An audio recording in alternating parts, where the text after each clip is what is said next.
Welcome back to NAND Game. We completed the whole hardware section of this game, and up next is software. So that's where we're starting at low level, and I guess we have to deal with a little bit of machine code. Now, machine code is literally writing the instructions in binary, which is a huge pain to do, and that's why nobody actually does it. But we have this level, I guess, just to see how it works. Each row here is an instruction, 0, 1, 2, 3, and they'll be executed in that order. And it tells us exactly what we need to do here. So in the 0 address, we have to set the D register to 0. It is a little bit tough here because we do have these column headers which kind of explain what each bit does.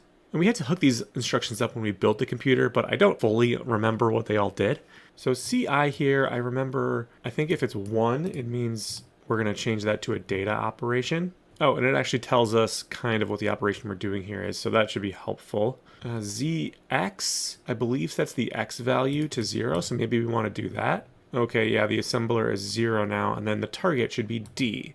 All right, perfect, actually. So that shows us D equals 0. That's what we want to do. Set the A register to 2. Now, I think, again, if this CI is set to 0, it should be a data output that should output directly to A, which is why you see A equals 0. So we just have to put in 2 in binary, which should be 1, 0 here, so A equals 2. Add 1 to the D register. So we want to do another ALU operation, so we'll set that. The target output should be D again. And now we want to just add 1 to D. And let's see what opcode 1 does. And let's see what opcode 1 does. That's not D. Opcode 1, no. Let's try doing this U flag. Again, I don't remember really what it does. So U with op1 is D minus A. U with op1 and op0 is D minus 1. And there we go. Our operation 10100 is D equals D plus 1. All right, then we just want to jump unconditionally.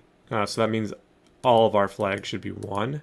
And this should be an ALU operation. So there we go. JMP, that's unconditional jump. All right, so I think we've done this. Set D register to 0, A register to 2, add 1 to D, and jump unconditionally. Okay, so I'm just testing here. It says that each iteration D should increment by 1, and it looks like that's what's happening here. So let's check our solution, and there we go. Level successfully completed. Programming a computer by directly setting instruction bits is quite time-consuming and error-prone, not to mention boring. Yeah, we don't want to program in machine language anymore. Therefore, we want to create a so-called assembler language, which is a text-based format using letters and symbols instead of bits to represent machine code instructions. An assembler translates symbolic instructions into a binary machine code. In this level, we will configure an assembler for our machine code. An assembler has 3 parts: the destination, the calculation, and the jump condition. So it looks like we have to set the correct values for every single operation. So starting with destination, because that's pretty easy, A equals should be 100, because we're just hitting the A flag. D should be 010 because we're just hitting the D flag, and A star should be 001 because we're just hitting the A star flag. And then A and D and A star, and then all 3. And then let's do opcode because that also should be pretty simple. Jump less than is just less than. Jump equal is the equal flag. Jump greater than is the greater than for that flag. Jump less than or equal, so we have to do less than and equal.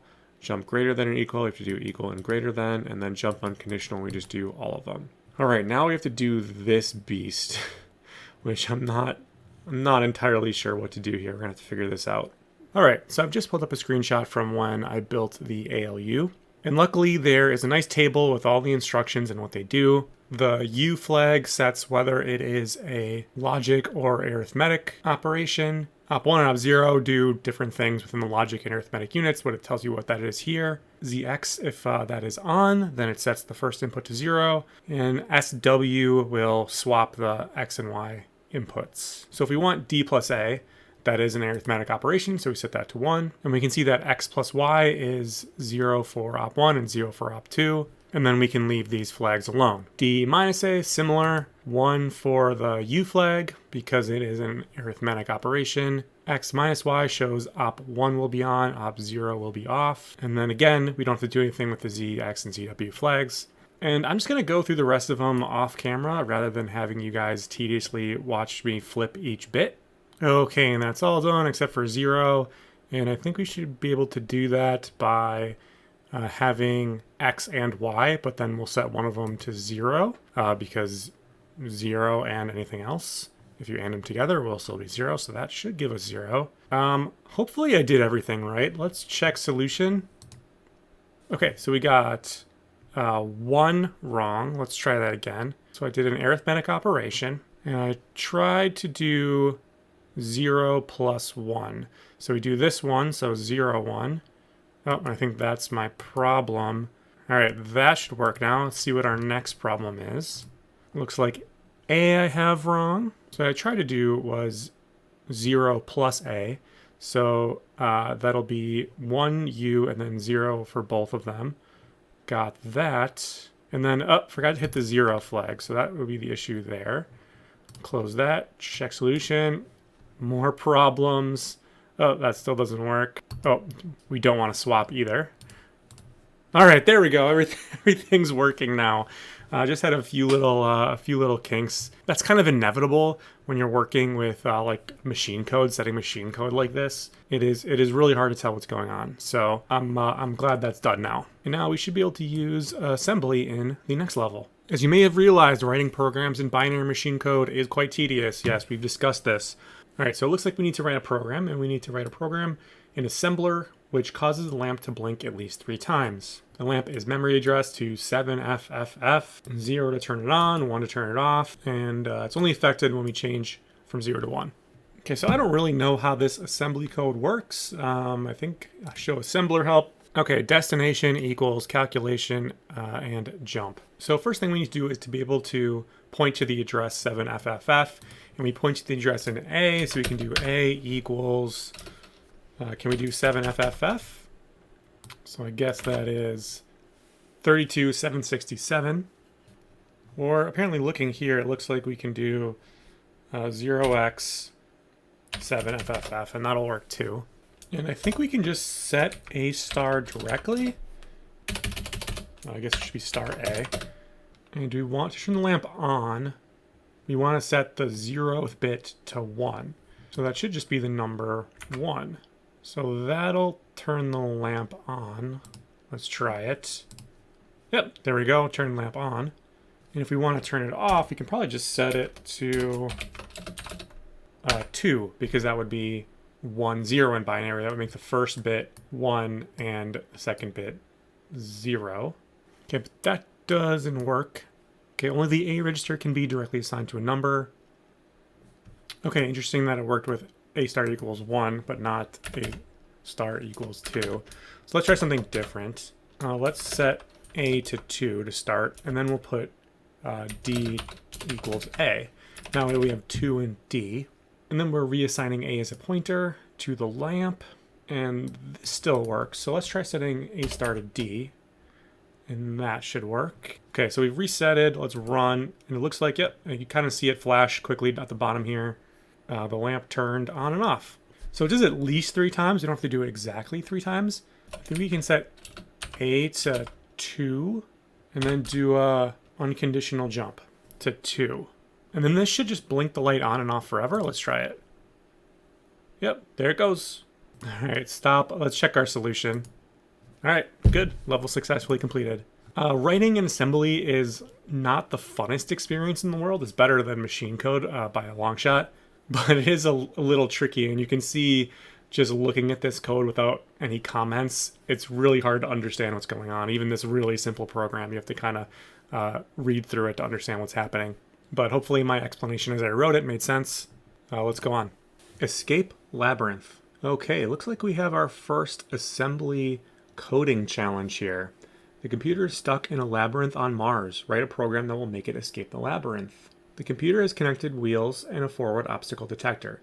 Input/output to wheels and detector is memory mapped to address 7FFF. So if you set each of these bits to 1, 2 is move forward, 3 is turn left, 4 is turn right. Input bit 8 means there's an obstacle. Bit 9 means the device is turning, and bit 10 means the device is moving forward. So I assume we can just use the algorithm where we're always just taking the right-hand path and then doubling back whenever we can't take a path anymore. So that is definitely not the most efficient way to do it, but it is just a way to actually make a maze solving algorithm. And the only hitch would be if we have an area with like a loop, because if we hit a loop, then we'll just go in a circle forever. But otherwise, this should work. Again, it won't be the most efficient maze solving algorithm, but it should actually work to solve. So we will try it out. We should probably start by laying this out in pseudocode. I want to start out by immediately turning right.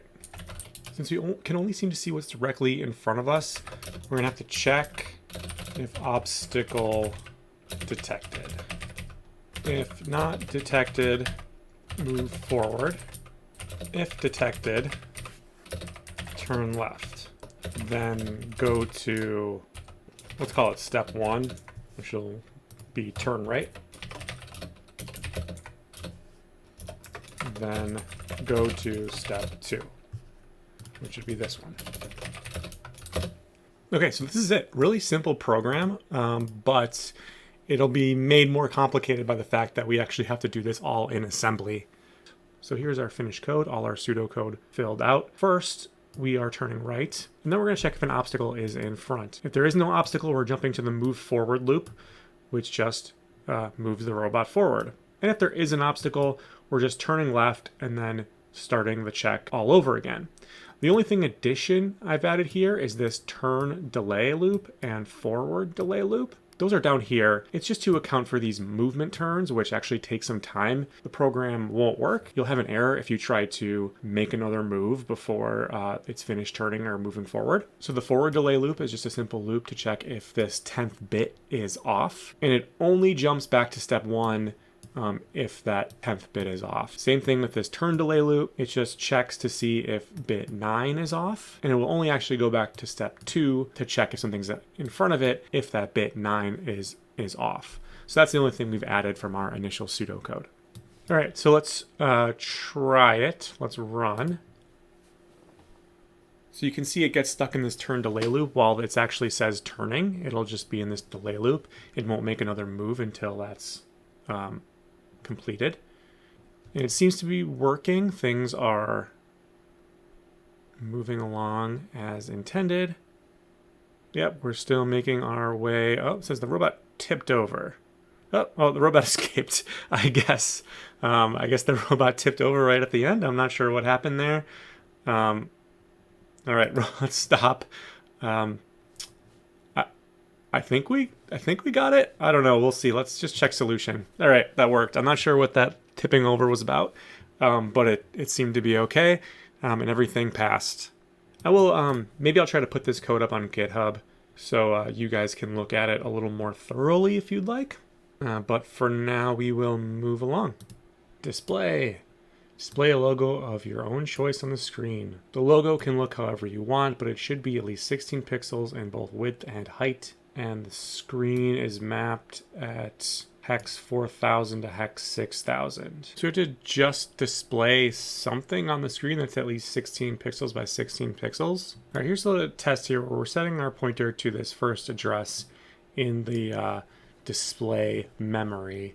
And we're setting it to -1. The reason why we're setting it to -1 is that should be all ones using 2's complement. So this should just give us a line at the top of the screen. Let's try it. Yep, there we go, a little line. So that should be 16 pixels wide. Okay, and this is just brute force code, which should just give us a 16 by 16 box. Let's try running it. Yep, and there it goes. Okay, let's check solution. There we go. That's all we needed to do. Obviously, this is kind of cheap. But it's just a really simple way to do it, and I think you can see how you could make a more complicated design if you wanted to.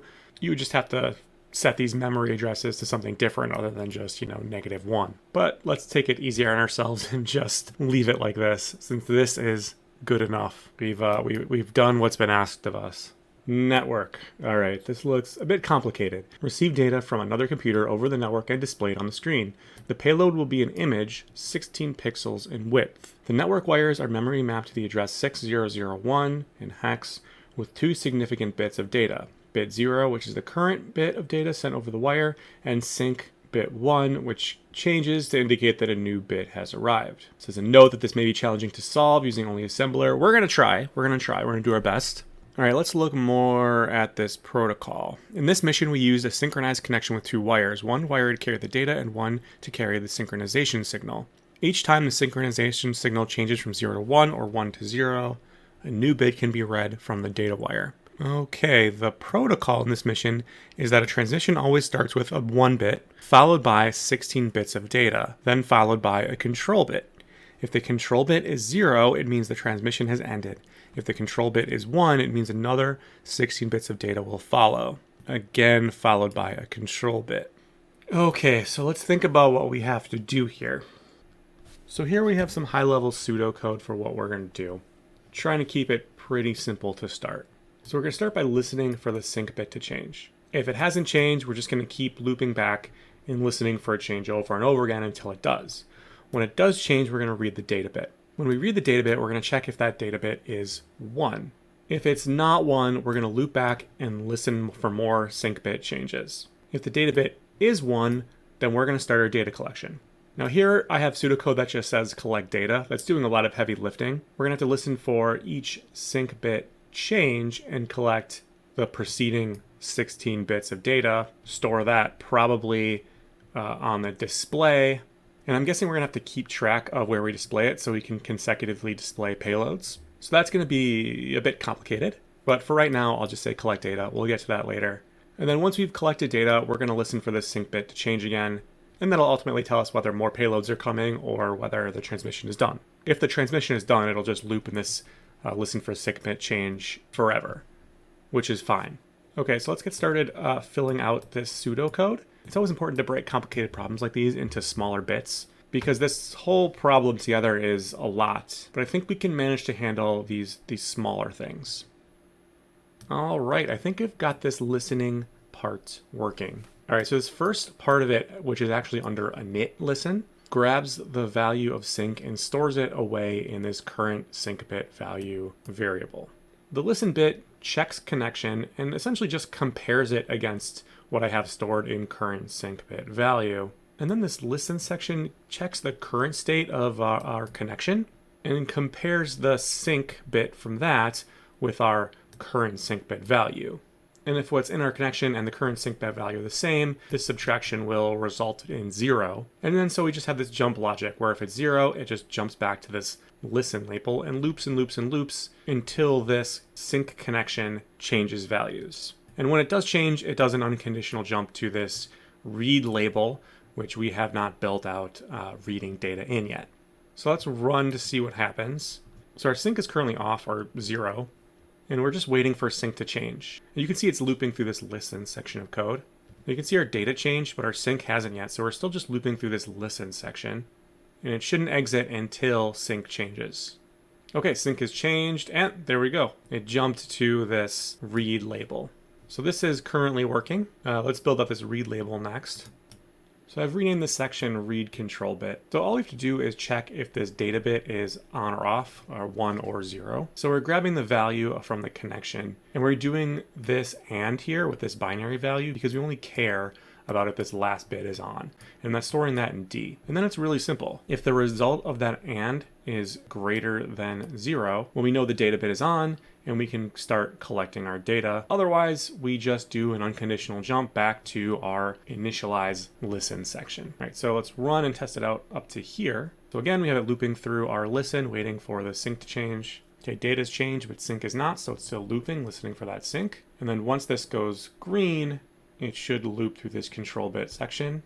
Okay, so it should loop through here, and it looks like it did jump to this collect data label, which it stopped there because that is not built out yet. So it turned out that the data collection bit was actually much more complicated than I thought it would be. Conceptually, it's not that complicated. It's really just complicated because we're doing it in assembly. I'll explain the issues and I'll explain this code, but I want to start with this collect data init label here, which for the most part is a copy and paste job from the init listen label. We were getting the current value of the sync bit from the connection, and we're just looping over and over again to see if that value changed. The only thing different is we do have to update the current sync bit value after it changes, just to keep track of whatever the latest is. And then we have a couple global variables that we have to update. The data counter is pretty straightforward. Because these payloads are in 16 bits at a time, I have to keep track of how many bits I've received to know when the current payload has ended. So that keeps track of that. The transmission accumulator, I'll get to what that is in a minute. In principle, the problem isn't that hard. We have our data here and we have our screen, and our screen is mapped to memory. And so what we can do is create what's called a bitmap, where we fill the memory with zeros and ones, where a 0 means a pixel on the screen is off, and a 1 means that the pixel on the screen is on. And then every time we get a new piece of data, we just add that to the screen. 0, and then maybe the next bit of data is a 1, and then we add that to the screen. Maybe the next bit of data is a 1 again, and then we add it to the screen, and so on. And we just fill the whole screen up with pixels like that from our data stream. But the way we're receiving data, the way our computer is set up, the way we have to deal with everything in assembly makes this whole task a lot more difficult and requires more steps. So first, our data doesn't come in like this as a single bit. Not really. It's mapped to a memory address, which is 16 bits long. So really, it comes in like this, where we only really care about this bit on the end, which can be either a 1 or a 0, and the rest we don't really care about. The second bit from the end here, that is the sync bit, which we can also ignore. And likewise, the screen, we can't really add one bit individually at a time like this, because again, it's mapped to 16-bit memory, so each part of our screen really looks like this. And again, we can't just take one bit from our data and directly move that to one bit on the screen. We have to go through some intermediary steps because we have to replace this whole 16-bit value at once. Now again, the first bit from our data payload has to go on the first part of the screen, and then the second bit from our data payload, when that comes in, will have to go on the second bit of the screen, and so on. So the first thing we have to do is create another memory location where we can shift the bit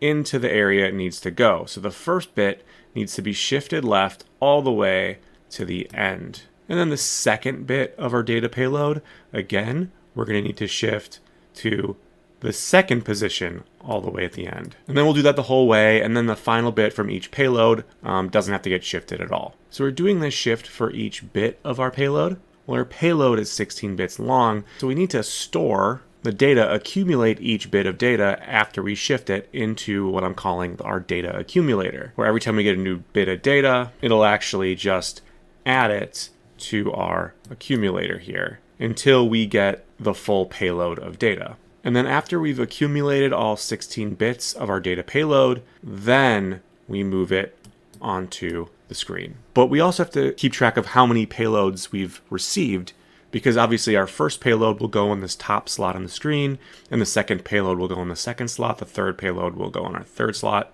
And then another complication is just this shifting operation. In probably most processors, there is just a built-in shift operation, but in the NANDGAME processor, that doesn't exist. But we can do left shifts like this through multiplication. And yes, we don't have multiplication built into our processor, but we do have addition built into our processor, and we can recreate multiplication by addition. And the way this works is if we have, say, a 4-bit value, 0, 0, 1, and we want to shift this 1 to the left so that we get 0, 0, 1, 0. This can be done by taking 0, 0, 0, 1 and adding it to itself. And if we want to shift again so that we get 0, 1, 0, 0, well, we take this and add it to itself. And if we want to shift it all the way over, again, we just do the same thing. And that's how you do a left shift through only addition. And with that all finally out of the way, we can walk through our last bit of code. I had just explained the transmission accumulator. That's where we kind of add up or put together all of the 16 bits of data that we received before moving it onto the screen. So that's what's being zeroed out here. So at the end of here, once our sync bit has changed, we go into this collect data label. The collect data just does that. It takes our final bit here from our data, it masks it, and just stores that final bit in a variable called data bit. And then we jump to this multiply init, and that's where we are doing that left shift.